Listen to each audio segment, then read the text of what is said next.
Hello बच्चों, Thomas academy online class में आपका स्वागत है। और क्लास 10 आपको जैसे मैं chemical reaction and equation chapter पढ़ा रहा हूँ। आई थिंक आपको समझ में आ रहा होगा और आप लोग घर पर बैठकर ऑनलाइन स्टडी को एंजॉय भी कर रहे होंगे। तो बच्चों, क्योंकि जब हम घर पर बैठे हैं और वीडियो को देख स्टडी कर रहे हैं तो बहुत ध्यान से हमें पढ़ना होता है और आप उसे ध्यान से देखिए और समझिए। कोई प्रॉब्लम होती है तो आप मुझसे बात कर सकते हैं।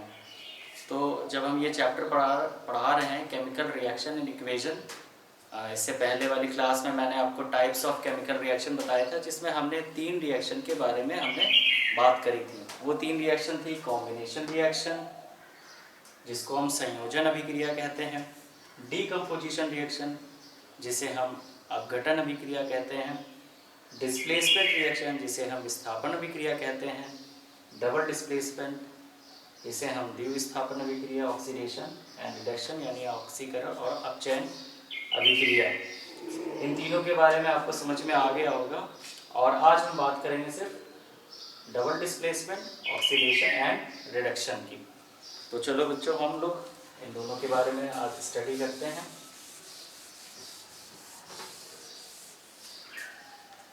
सबसे पहले हम बात करेंगे डबल डिस्प्लेसमेंट रिएक्शन की।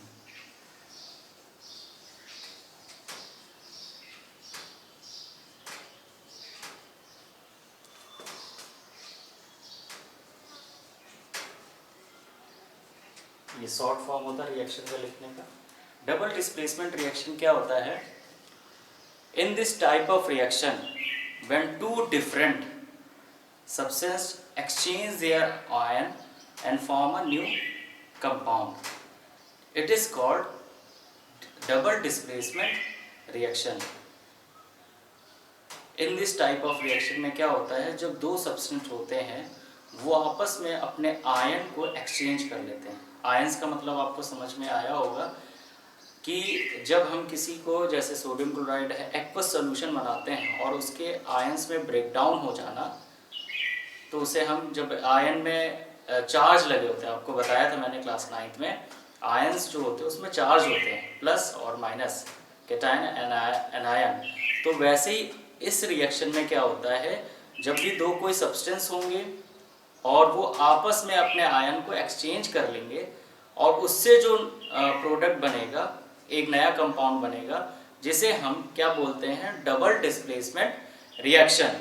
तो आइए हम बात करते हैं कुछ एग्जाम्पल से। एक बात याद रखनी है बच्चों, डबल डिस्प्लेसमेंट रिएक्शन में एक्वस सॉल्यूशन फॉर्म करके हम और इसमें एक जो सब्सटेंस होता है उसका प्रेसिपिटेट बनता है। प्रेसिपिटेट का मतलब जो पूरी तरह से डिसॉल्व नहीं, कंप्लीटली डिसॉल्व नहीं हो पाता है।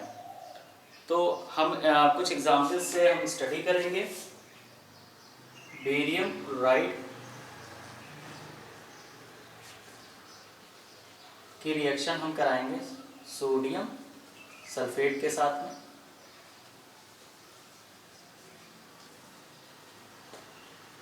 ठीक है, तो ये बेरियम क्लोराइड है एंड सोडियम सल्फेट। ठीक है, आप यहाँ पे चार्ज आप देख सकते हैं। अगर हम इनके चार्ज लगा दें तो Ba plus minus plus minus, अब इनके आयंस में क्या होगा, एक्सचेंज हो जाएगा। यानी आपको पता है प्लस वाला कहाँ पे चला जाएगा, माइनस के साथ में, और ये तो देखिए एक्सचेंज ऑफ आयंस हो रहे हैं कि नहीं। यानी अब जो प्रोडक्ट फॉर्म होगा बच्चों वो ये होगा BaSO4 barium sulphate plus NaCl। Balancing करना मैंने आपको बताया है, इसे आप बैलेंस कर सकते हैं। यहाँ पे 2 NaCl हो जाएगा, 2 सोडियम है तो सोडियम उधर भी है, क्लोरीन BaSO4। तो आप देख रहे हैं कि बेरियम पर प्लस चार्ज था, क्लोरीन पे माइनस, यहाँ पे प्लस और यहाँ पे माइनस। तो इनके आयंस में exchange of their ion. Double displacement reaction में आपको याद रखना है एक्सचेंज ऑफ देयर आयंस। में एक्सचेंज हो जाता है, आयंस में अदला बदली हो जाती है। ठीक है, तो एक नया कंपाउंड बन गया जिसे हम क्या बोलते हैं, बेरियम सल्फेट और सोडियम क्लोराइड, जिसमें से आपको मैंने बताया कि बेरियम सल्फेट का वाइट प्रेसिपिटेट फॉर्म होता है।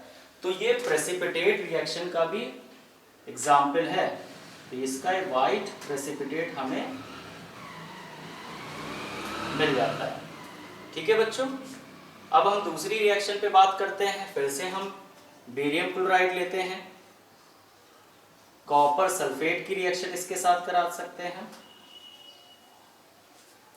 CuSO4 क्या बना लेगा बच्चों, BaSO4 CuCl2।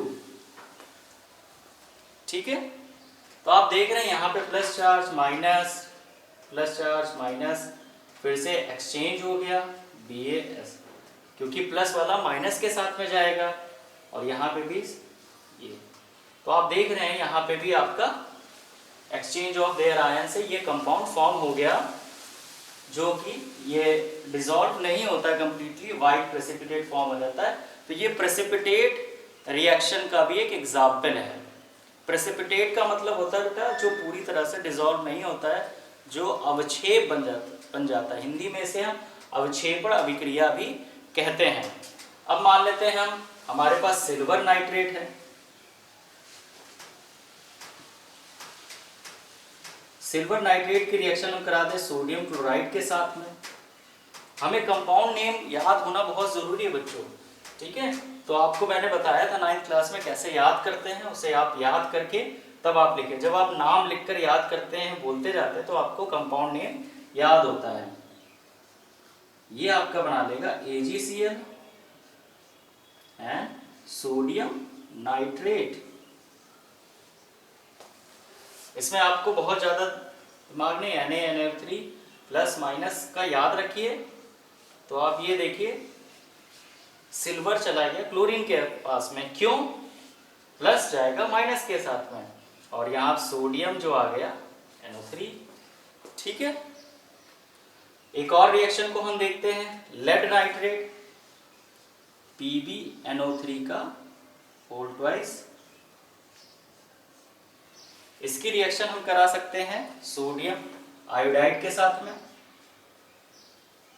Potassium iodide sorry. अब देखिए प्लस चार्ज है, माइनस है, प्लस है, माइनस। अब बताइए क्या बन जाएगा, लेड आयोडाइड बना सकते हैं हम, PbI2। आपको पता है कि जब ये फॉर्मूला लिखते हैं तो वैलेंसी के साथ में लिखते हैं, इसलिए वैलेंसी एक्सचेंज हो जाती है। अब क्या बचा आपके पास में, पोटेशियम नाइट्रेट आपका एक प्रोडक्ट और बन जाएगा। ठीक है, बैलेंस कर लेंगे, यहाँ पे 2 लिख लेंगे। तो मैंने जैसे बताया था यहाँ पे भी वाइट प्रेसिपिटेट फॉर्म होता है, वाइट PPT, शॉर्ट फॉर्म में इसे हम वाइट PPT बोलते हैं। और ये जो फॉर्म होता है येलो प्रेसिपिटेट फॉर्म होता है। कभी कभी एग्जाम में पूछता है कि लेड नाइट्रेट के साथ में जो फॉर्म होता है उसमें कौन किस प्रकार का प्रेसिपिटेट बनता है। AgCl ये भी आपका वाइट प्रेसिपिटेट। ठीक है, तो बच्चों यहाँ पे हमने देखा कि अब देखिए लेड, तो एक्सचेंज ऑफ देयर आयन, सभी रिएक्शंस में आपने देखा कि जो भी कंपाउंड है वो अपने एक्सचेंज आयंस को कर रहा है, आयंस को एक दूसरे से एक्सचेंज कर रहा है, यानी प्लस माइनस में के साथ में, माइनस प्लस के साथ में एक्सचेंज करके एक नया कंपाउंड बना ले रहा है। ठीक है, तो इस तरह से डबल डिस्प्लेसमेंट रिएक्शन में अगर हम और रिएक्शंस के बारे में बात करें तो एक रिएक्शन और आपको पढ़नी है इसमें, न्यूट्रलाइजेशन रिएक्शन, उदासीनीकरण अभिक्रिया। ये रिएक्शन क्या होती है, जब हम एसिड और बेस की रिएक्शन करा सकते हैं। इसमें भी एक्सचेंज ऑफ आयन है बच्चों, लेकिन एसिड और बेस आ गया, HCl plus NaOH gives out NaCl plus water. ये जो रिएक्शन मैंने लिखी है, this is a types of neutralisation reaction. Neutralisation reaction, उदासीनीकरण अभिक्रिया क्यों है? जब एसिड और बेस को हम रिएक्ट कराते हैं together form, when the acid and base react together form a salt and water, and this type of reaction called neutralization reaction. तो इसमें भी एक्सचेंज ऑफ आयन है, आप देखिए, बट यहाँ पे एक्सचेंज ऑफ आयन के बाद में एक एसिड है और एक बेस है, जैसे HCl आपका एसिड और NOH बेस है, तो ये फॉर्म हो गया आपका एक सॉल्ट फॉर्म हो गया, सोडियम क्लोराइड, जिसके बारे में आपको पता है, एंड ये वाटर। तो आप क्या, ये when the acid and base react करते हैं तब हम उसे न्यूट्रलाइजेशन रिएक्शन कहते हैं। लेकिन डबल डिस्प्लेसमेंट रिएक्शन में भी आपका एक्सचेंज ऑफ देयर आयन होता है, यानी ये हम कह सकते हैं it is a type of double displacement reaction. एक और रिएक्शन की अगर हम बात करें,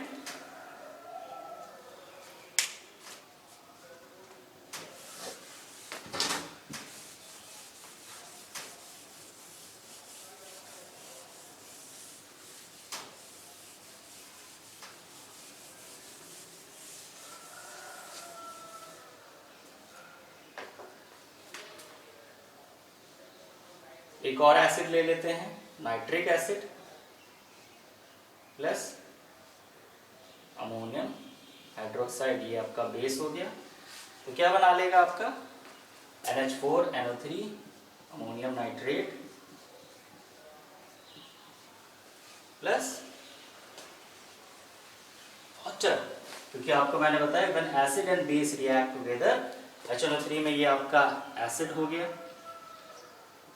बेस हो गया, रिएक्ट करके सॉल्ट प्लस वाटर अगर फॉर्म कर रहा है, that is a neutralization reaction.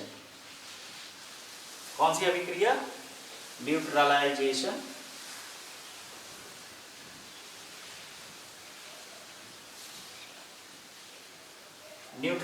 Reaction, ठीक है। तो इसको हम उदासीनीकरण अभिक्रिया भी कहते हैं। तो डबल डिस्प्लेसमेंट के अंतर्गत हम ये टाइप ऑफ, इसका भी हम एक टाइप ऑफ रिएक्शन का हम स्टडी कर रहे हैं।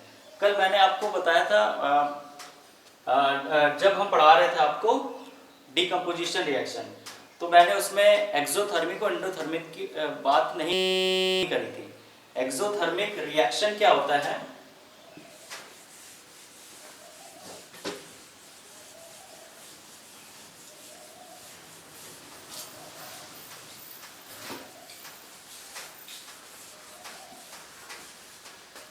तो डबल डिस्प्लेसमेंट में हमने एक्सचेंज ऑफ देयर आयन पढ़ा, लेकिन हम एक्सोथर्मिक और एंडोथर्मिक के भी बारे में हम बात कर लेते हैं। बहुत इजी है बेटा, इसलिए क्योंकि ये भी आपका पूछा जाता है, एक्सोथर्मिक एंड एंडोथर्मिक, बहुत ही इजी डेफिनेशन है। मैंने आपको नोट्स दिए थे तो आपने उसमें पढ़ा होगा। एंडोथर्मिक, एक्सो का मतलब, इससे आप एग्जिट याद रखिए, एग्जिट का मतलब इवॉल्व हीट, यानी किसी भी रिएक्शन में अगर हीट इवॉल्व होती है, क्या इवॉल्व होती है? हीट एनर्जी इवॉल्व होती है, उसे हम बोलते हैं एक्सोथर्मिक रिएक्शन। जैसे आपको कल मैंने एग्जांपल दिया था रेस्पिरेशन का, तो रेस्पिरेशन जो है एग्जांपल आपका, क्योंकि ग्लूकोज जो ऑक्सीडाइज हो जाता है और कार्बन डाइऑक्साइड और वाटर में डिसॉल्व ब्रेक डाउन हो जाता है और एनर्जी रिलीज होती है, जो हम जब भी हम रेस्पिरेशन करते हैं तो हमें एनर्जी मिलती है, यानी ग्लूकोज का ऑक्सीडेशन हो जाता है, वहां पे ऑक्सीडाइज हो जाता है। और एंडोथर्मिक रिएक्शन का मतलब होता है जिसमें हीट एब्जॉर्ब होती है, जिसमें हमें हीट की जरूरत पड़े। एक्सोथर्मिक को हम बोलते हैं ऊष्मा अवक्षेपी अभिक्रिया, और इसको हम बोलते हैं ऊष्मा अवशोषी अभिक्रिया। ऊष्मा छेपी और ऊष्मा अवशोषी अभिक्रिया। हीट एब्जॉर्ब होती है, जिसमें आपका फोटोसिंथेसिस सबसे बड़ा एग्जाम्पल है। याद रखिएगा, फोटोसिंथेसिस एक ऐसी रिएक्शन है जिसमें हीट एब्जॉर्ब होती है। आपको पता है क्योंकि फोटोसिंथेसिस रिएक्शन में प्रेजेंस ऑफ सनलाइट में होता है, तो हीट एब्जॉर्ब होने को हम क्या बोलते हैं? ऐसे इन this type of reaction when the heat is absorb, it is called the endothermic reaction. And exothermic reaction in this type of reaction when the heat evolve, heat निकलती, हीट एनर्जी, तो उसे हम बोलते हैं एक्सोथर्मिक रेस्पिरेशन हो गया। कल मैंने आपको मीथेन का ऑक्सीडेशन अगर हम कराते हैं तो यहाँ पे CO2 प्लस H2O रिलीज होके एनर्जी रिलीज होती है आपकी, ठीक है। फोटोसिंथेसिस में आपको मैंने बताया था, अगर हम एक और रिएक्शन के बारे में बात करें, N2 और हाइड्रोजन प्लस ऑक्सीजन को मिलाकर हम NO बन जाता है, तो इसमें भी हीट की जरूरत पड़ती है आपकी। तो ये आपका क्या हो गया,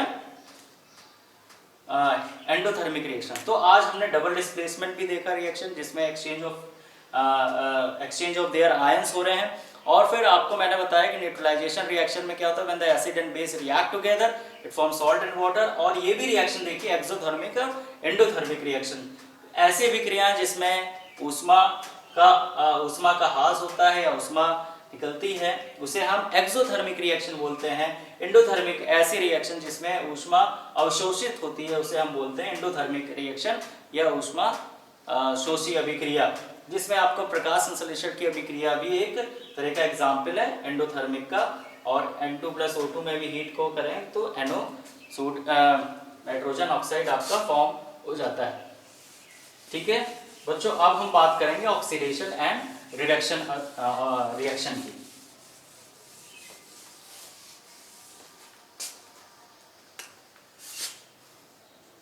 ऑक्सीडेशन एंड रिडक्शन।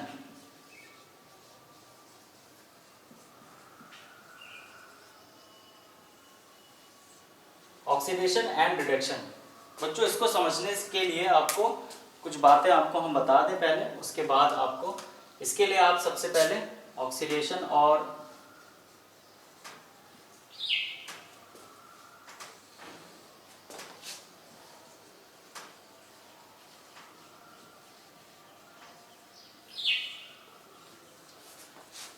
अगर ऐसी विक्रिया होती हैं जिसमें ऑक्सीडेशन का मतलब होता है ऑक्सीकरण अभिक्रिया, और इसमें क्या होता है गेन ऑफ ऑक्सीजन, यानी अगर किसी अभिक्रिया में ऑक्सीडेशन और रिडक्शन दोनों होते हैं तो उसे हम रिडॉक्स बोलते हैं। क्या बोलते हैं? रिडॉक्स अभिक्रिया या रिडॉक्स रिएक्शन। ठीक है, ऑक्सीडेशन में क्या होता है, कई बातें हैं जिसे आपको याद रखनी। पहला होता है इसमें gain of oxygen, gain of oxygen. दूसरा होता है रिडक्शन में इसका जस्ट अपोजिट होगा, लेकिन पहले हम ऑक्सीडेशन का समझ लें, फिर उसके बाद रिडक्शन में गेन ऑफ ऑक्सीजन यानी रिमूवल ऑफ हाइड्रोजन। तीसरी बात इसमें क्या होता है, लॉस ऑफ इलेक्ट्रॉन। यानी आपको कहने का मतलब ऑक्सीडेशन में सिर्फ गेन ऑफ ऑक्सीजन हो रहा हो तो इतना ही काफी नहीं है कि सिर्फ ऑक्सीजन जुड़ जाएगा तो वो ऑक्सीडेशन रिएक्शन नहीं, उसमें शायद रिमूवल ऑफ हाइड्रोजन भी अगर है तब भी वो ऑक्सीडेशन रिएक्शन होगी। लॉस ऑफ इलेक्ट्रॉन, ठीक है, रिमूवल ऑफ आपका मेटल,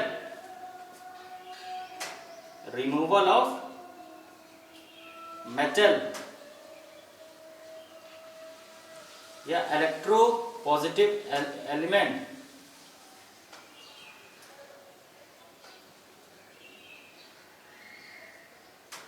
ठीक है, तो गेन ऑफ ऑक्सीजन हो रहा है, removal of hydrogen, loss of electron, removal of metal and addition of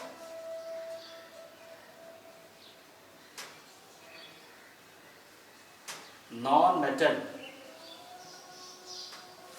यानी इनमें से कुछ भी अगर हो रहा हो कि रिएक्शन में तो वो ऑक्सीडेशन होगा। रिडक्शन में जस्ट इसका अपोजिट हो जाएगा, गेन ऑफ ऑक्सीजन है तो लॉस ऑफ ऑक्सीजन हो जाएगा, या रिमूवल ऑफ ऑक्सीजन हम कह सकते हैं, रिमूवल ऑफ ऑक्सीजन। दूसरी बात, जहां पे अगर रिमूवल ऑफ हाइड्रोजन है क्या हो जाएगा, यहां पे एडिशन ऑफ हाइड्रोजन।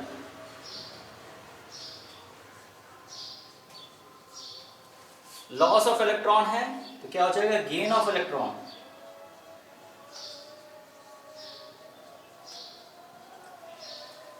फिर यहां पे देखिए रिमूवल ऑफ मेटल है, यहां पे क्या हो जाएगा, गेन या addition of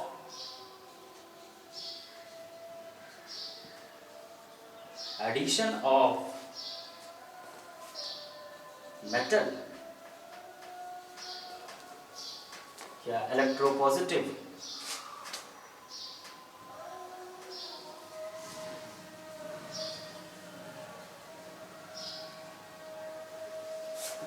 addition of, removal of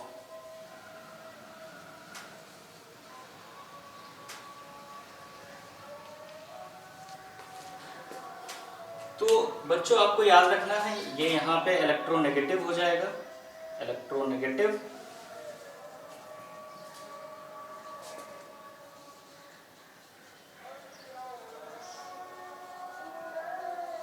तो बच्चों याद रखना है ऑक्सीडेशन का मतलब, एक अगर सिंपल में कहा ऑक्सीजन का जुड़ना क्या कहलाता है, ऑक्सीडेशन रिएक्शन कहलाता है।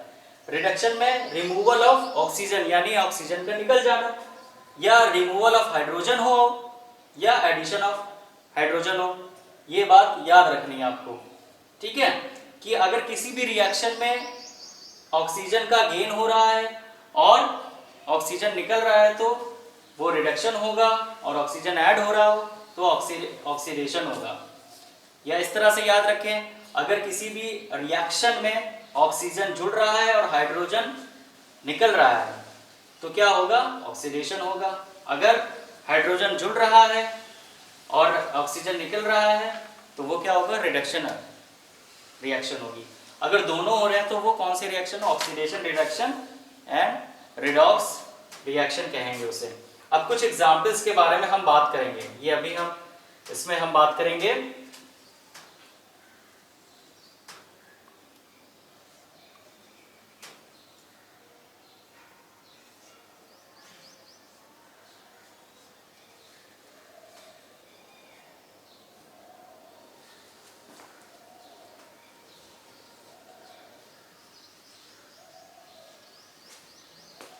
देखिए बच्चों, यहाँ पर कॉपर ऑक्साइड है, यहाँ पे हाइड्रोजन है, यहाँ पे क्या मिला, कॉपर और हाइड्रोजन।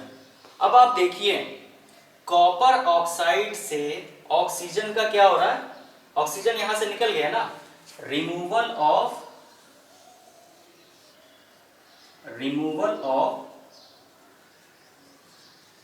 ऑक्सीजन। तो क्या होगा, रिमूवल ऑफ ऑक्सीजन है तो इसका क्या हो रहा है, रिडक्शन हो रहा है बच्चों। अब आप देखिए हाइड्रोजन में ऑक्सीजन का एडिशन हो रहा है, देखिए हो रहा है कि नहीं, हाइड्रोजन था यहां पे वाटर हो गया, यानी addition of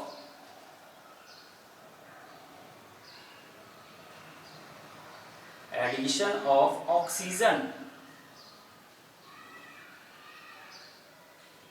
addition of oxygen हो रहा है तो क्या हो गया, एडिशन ऑफ ऑक्सीजन है यानी गेन ऑफ ऑक्सीजन, ऑक्सीडेशन। तो इस रिएक्शन में दोनों हो रही तो इसको हम रिडॉक्स रिएक्शन भी कहते हैं, ठीक है। ये बात समझ में आई कि अगर किसी, अब देखिए यहाँ पे हाइड्रोजन का ऐड नहीं हो रहा कहीं, है ना, लेकिन सिर्फ ये हो रहा है कि गेन ऑफ ऑक्सीजन हो रहा है और रिमूवल ऑफ ऑक्सीजन हो रहा है। तो दोनों में से अगर कोई भी एक बात हो रही तो ऑक्सीडेशन रिडक्शन वहां पे हेड होगा। अब इसमें आपको एक बात और याद रखनी है, oxidizing agent and reducing agent. जिसमें ऑक्सीडाइजिंग एजेंट उसे कहते हैं जो ऑक्सीजन प्रोवाइड करता है, यानी ये कॉपर ऑक्साइड क्या कर रहा है, ऑक्सीजन प्रोवाइड कर रहा है, तो इसे हम बोलेंगे ऑक्सीडाइजिंग एजेंट। ये भी ऑक्सीकारक और अपचायक, याद रखना है आपको।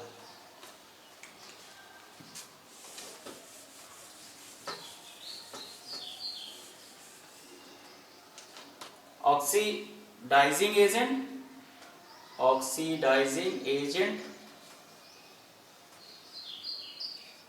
And reducing agent. Oxidizing agent क्या होगा, प्रोवाइड ऑक्सीजन, रिड्यूसिंग एजेंट में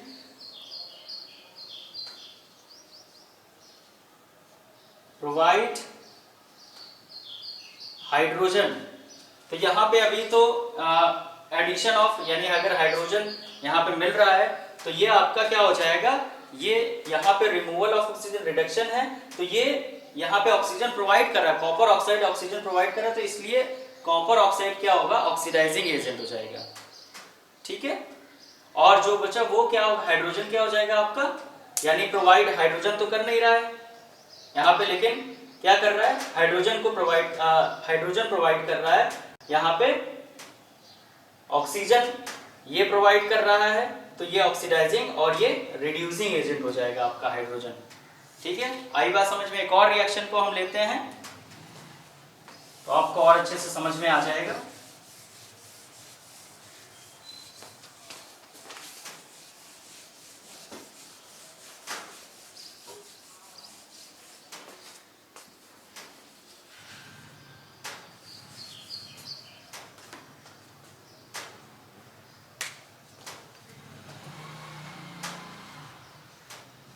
जिंक ऑक्साइड प्लस कार्बन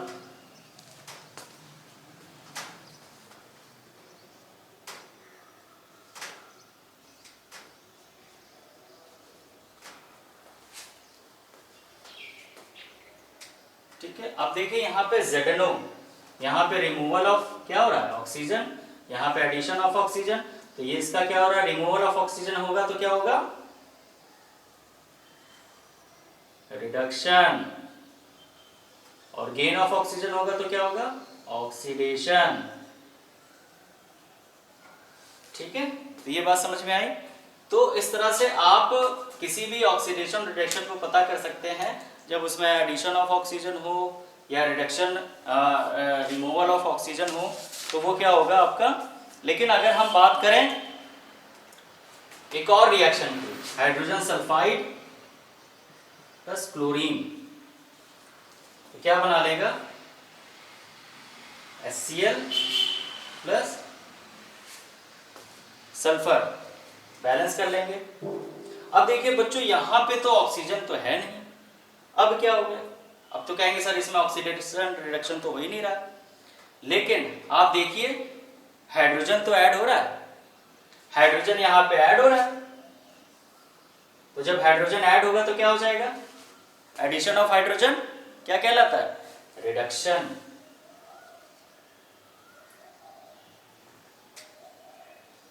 और यहाँ पे क्या हो रहा है, रिमूवल ऑफ हाइड्रोजन हो रहा है, तो ये क्या होगा, ऑक्सीडेशन। याद रखिए जरूरी नहीं कि आपका ऑक्सीजन ऐड हो रहा होगा, ऑक्सीजन का निकल रहा है तभी ऑक्सीडेशन रिडक्शन, नहीं, अगर कहीं हाइड्रोजन निकल रहा है, हाइड्रोजन ऐड हो रहा है तो तब भी आपका ऑक्सीडेशन रिडक्शन होगा। ठीक है, एक और रिएक्शन के अगर हम बात करें जिसमें आपका मेटल और नॉन मेटल के बारे में बात करते हैं, जैसे मान लेते हैं Zn zinc plus FeCl2 gives out ZnCl2 plus iron. तो आप देखिए यहां पे क्या हो रहा है, जिंक और यहां पे फेरिक क्लोराइड है आपका। ठीक है, तो रिमूवल ऑफ नॉन मेटल, और क्लोरीन आपको पता है कि नॉन मेटल होता है कि नहीं, तो क्लोरीन यहां से निकल रहा है, यानी removal of non metal, removal of non metal क्या कहलाता है, reduction.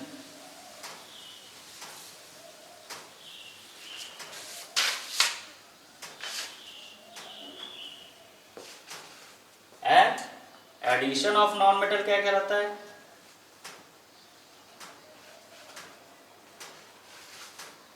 Addition of non metal oxidation. ये बात मैंने पहले लिख दी थी। तो आपने देखा सिर्फ ऑक्सीजन का ऐड होना या ऑक्सीजन का निकलना ही ऑक्सीडेशन रिडक्शन नहीं, अगर ऑक्सीजन ऐड हो रहा हो और ऑक्सीजन निकल रहा हो तो ऑक्सीडेशन रिडक्शन तब भी होगा। हाइड्रोजन अगर ऐड हो रहा हो किसी रिएक्शन में, हाइड्रोजन निकल रहा हो तो ऑक्सीडेशन रिडक्शन होगा। अगर कहीं पे नॉन मेटल ऐड हो रहा हो और नॉन मेटल रिमूवल हो रहा है तब भी ऑक्सीडेशन रिडक्शन होगा।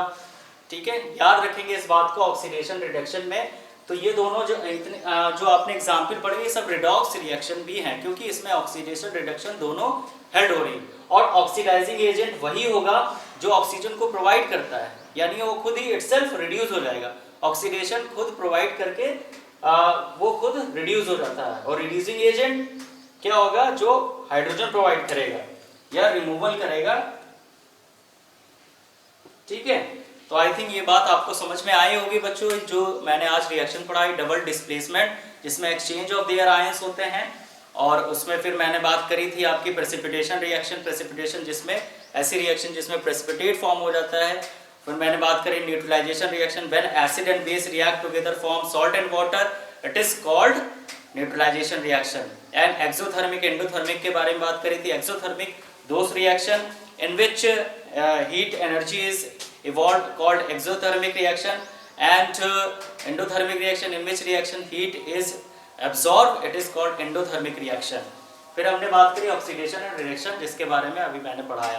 तो आई थिंक आपको ये रिएक्शंस आपको समझ में आए होंगे, टाइप्स ऑफ। फिर इसके लिए हम आपका थैंक यू कहते हैं कि आपने इस वीडियो को देखा। तो आगे के जो टॉपिक्स हैं वो आपको नेक्स्ट क्लास में हम बताएंगे। Thank you.